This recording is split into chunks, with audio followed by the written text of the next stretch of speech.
اللہ وبرکاتہ۔ جی وعلیکم السلام ورحمۃ اللہ وبرکاتہ۔ قبلہ کیسے ہیں شاہ صاحب؟ میرے اللہ پاک کے بڑے احسانات ہیں جی، پاک نبی کے صدقہ اللہ پاک سلامت رکھے۔ اچھا قبلہ ماشاءاللہ ماہ رمضان مبارک چل رہے ہیں، برکتیں ہی برکتیں ہیں، رحمتیں ہیں۔ تو آج میں نے آپ سے یہ پوچھنا تھا ناظرین کو بتانے کے لیے کہ رمضان المبارک میں جو رحمتیں نیکیاں ہیں، جو روزے دار روزہ رکھتے ہیں ماشاءاللہ، تو ان کے بارے ذرا روزے کی فضیلت بتا دیں۔ جی Q M Q T V کے ناظرین، قبلہ کاری صاحب وقتاً فوقتاً بہت خوبصورت آواز کے حامل قراء کی تلاوت قرآن سے بھی آپ کو مستفید کرتے رہتے ہیں، اور پاک نبی علیہ السلام کی خوبصورت ثناخوانان کی ثناخوانی سے بھی اس چینل پر آپ کو مستفید کرتے رہتے ہیں، اور صاحب الرائے علماء سے بھی آپ کے ساتھ مخاطب ہونے کے مواقع مہیا کرتے رہتے ہیں۔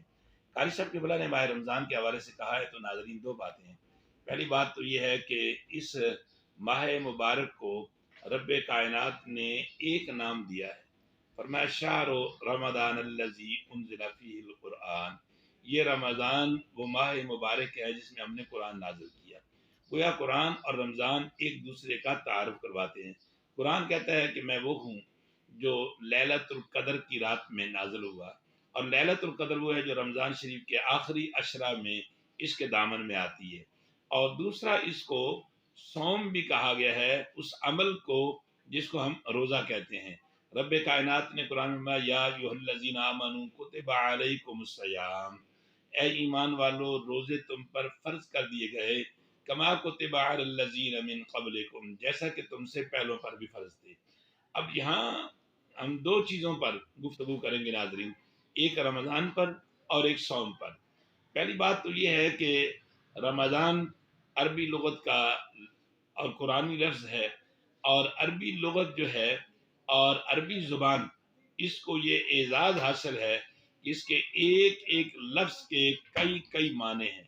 بعض الفاظ ایسے جن کے 100 معنی نکلتے ہیں، اور اسی طرح رمضان کے حوالے سے بھی علماء نے مختلف معانی خدا کے رحمت بے پایہ کے حوالے سے لکھے ہیں۔ پہلی بات تو یہ ہے کہ رمز موسلا دھار بارش کو بھی کہتے ہیں۔ موسلا دھار بارش وہ بارش کہلاتی ہے جس کا بیچ میں سلسلہ منقطع نہ ہو، ایک جو بوند آ رہی ہے دوسری بوند کے ساتھ بوند ملی ہوئی ہو، اور یوں وہ بارش جو موسلا دھار بارش کہلاتی ہے وہ رمز سے آتی ہے۔ اور جس طرح موسلا دھار بارش میں کہیں سلسلہ منقطع نہیں ہوتا، یوں رمضان المبارک کا چاند طلوع ہونے سے لے کر عید الفطر کے چاند کے طلوع ہونے تک خدا کی رحمتوں کی بارش ایسی قبلہ کاری سے برستی ہے کہ اس میں کہیں بھی سلسلہ انقطاعیت نہیں ہوتا۔ اور دوسرا رمز کا معنی حدت بھی ہے۔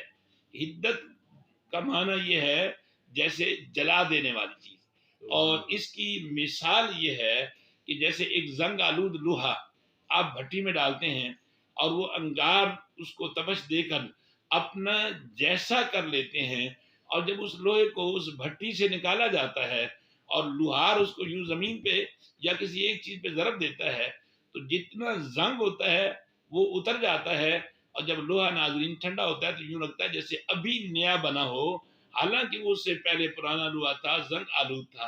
اور علماء نے لکھا ہے کہ ایسے ہی روزہ دار جب روزے رکھتا ہے تو روزے کی بھوک اور پیاس کی حدت اور شدت سے اس کے سارے گناہ جل جاتے ہیں اور جھڑ جاتے ہیں، اور جس طرح زنگ آلود لوہا بھٹی سے نکلنے کے بعد ایک نیا نویلا ہو جاتا ہے، یوں انسان جب عید الفطر کا چاند دیکھتا ہے تو ان 29 یا 30 روزوں کی صورت میں وہ ایسے ہو جاتا ہے کیوم ولدتہ امہ، جیسے اس کی ماں نے آج ہی اس کو جنم دیا ہو۔